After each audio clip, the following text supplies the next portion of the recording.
आज हम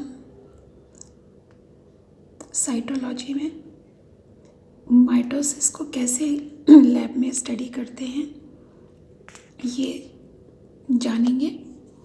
तो माइटोसिस यहाँ लिखा हुआ है समसूत्री विभाजन, और लेबोरेटरी में देखने के लिए हम अनियन रूट टिप्स का इस्तेमाल करते हैं।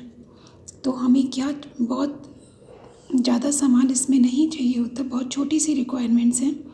तो माइटोसिस के लिए अनियन रूट टिप्स चाहिए जो पहले से फिक्स कर रखी हैं। एसिटिक एसिड हमें चाहिए 45%, एसीटोकार्मीन चाहिए, स्लाइड्स चाहिए, कवर स्लिप चाहिए, एंड ऑफ कोर्स माइक्रोस्कोप हम देखेंगे तो वो भी हमको चाहिए होता है। तो हमको जो रूट टिप्स हैं वो हम कभी भी रूट अनियन में से नहीं निकाल सकते हैं। तो उसके लिए हम खुद भी बहुत आराम से अगर घर पे भी चाहें तो हम इन टिप्स को ग्रो कर सकते हैं।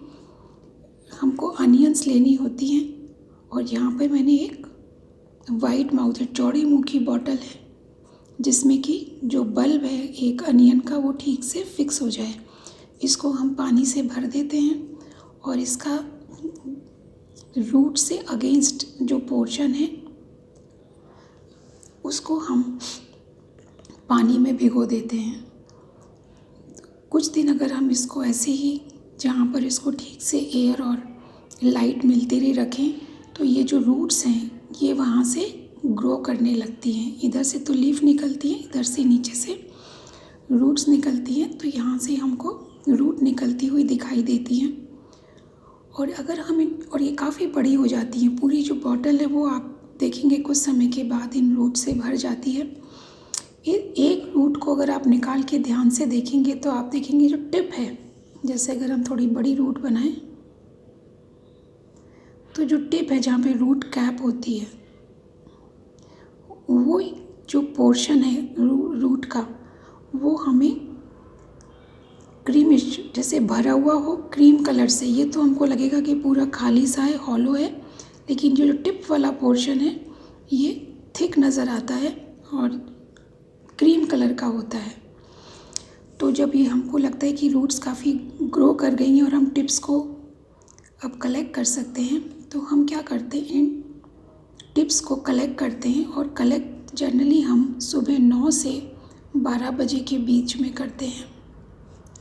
कारण ये है कि अगर हम बहुत रात में करेंगे, देर से करेंगे, इस समय जब सारे जो कंपोनेंट हैं ग्रोथ के लिए, पानी यहाँ पर है, एयर है, लाइट है, तो उस समय ग्रोथ होती है। ग्रोथ होने का मतलब है कि जो माइटोसिस है उसके डिफरेंट स्टेजेस, सेल की और ग्रोथ का मतलब है डिवीजन, और हमको माइटोसिस में डिवीजन ही देखने हैं। प्रोफेज, इंटरफेज तो रेस्टिंग स्टेज होती है, मेटाफेज है, एनाफेज है, टीलोफेज है।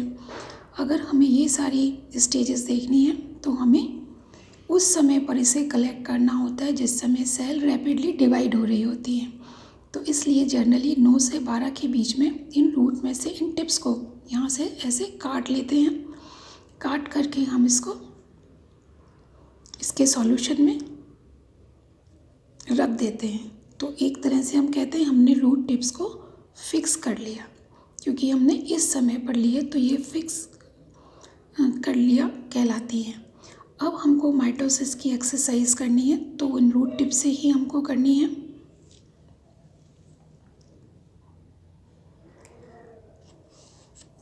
तो क्या करते हैं, हम एक स्लाइड लेते हैं, उसको हम अच्छे से साफ़ कर लेते हैं, धो करके साफ़ करके एक रूट टिप को सेंटर में रखते हैं।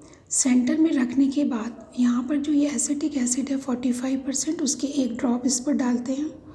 इस पर डालने के बाद हम इसके ऊपर कवर स्लिप रख देते हैं। कवर स्लिप से इसको कवर कर देते हैं और फिर साइड से, कवर स्लिप के साइड से 1-2 ड्रॉप्स एसीटोकार्मीन की डालते हैं। तो एसीटोकार्मीन की डालने से ये फिर क्योंकि ये स्टेन है माइटोसिस का, ये इससे स्टेन हो जाता है और थोड़ा सा ये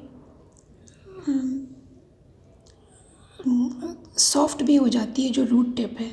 अब हम क्या करते हैं कि जो हमारे पास यहाँ पर नीडल है उसका जो हमारे पास पीछे का एरिया है उससे हम इसको टैप करते हैं।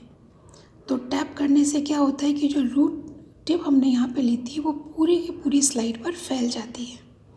पूरी स्लाइड पर वो फैलने से क्या होता है कि जितनी भी सेल्स हैं वो अब पूरी स्लाइड पर डिस्ट्रीब्यूट हो गई।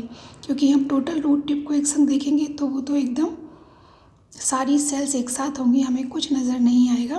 तो इसको हम जो निडल है इसके पीछे के एरिया से धीरे धीरे धीरे धीरे टैप करते हैं, और टैप करते हैं तो पूरे एरिया के अंदर ये जो सेल है वो डिस्ट्रीब्यूट हो जाती हैं और एक दूसरे से सेपरेट हो जाती हैं। अब ये हमारी स्लाइड तैयार है माइक्रोस्कोप में देखने के लिए। तो यहाँ पे पूरे में सेल्स बिखरी होती हैं, तो हमको माइक्रोस्कोप में घुमा करके ये देखना होता है कि हमको यहाँ पर कौन सी स्टेजेस दिख रही हैं। जैसा मैंने कहा प्रोफेज और इंटरफेज तो रेस्टिंग स्टेज है, वो हमको हमेशा ही मिल जाएंगी, लेकिन हमको ढूंढनी चाहिए मेटाफेज है, अर्ली या लेट मेटाफेज, अर्ली और लेट एनाफेज, टीलोफेज। वो अगर हमको दिखाई देती हैं तो वो हम इसमें आराम से देख सकते हैं। तो क्योंकि डिवाइडिंग सेल है तो इसलिए हमको जो सेपरेशन है, क्रोमोसोम किस तरह से सेपरेट हो रहे हैं और फिर 2 सेल्स बन रही हैं, वो हम इसके अंदर अच्छे से स्टडी कर सकते हैं। तो ये हुआ माइटोसिस की study in laboratory with the help of onion root tips. Thank you.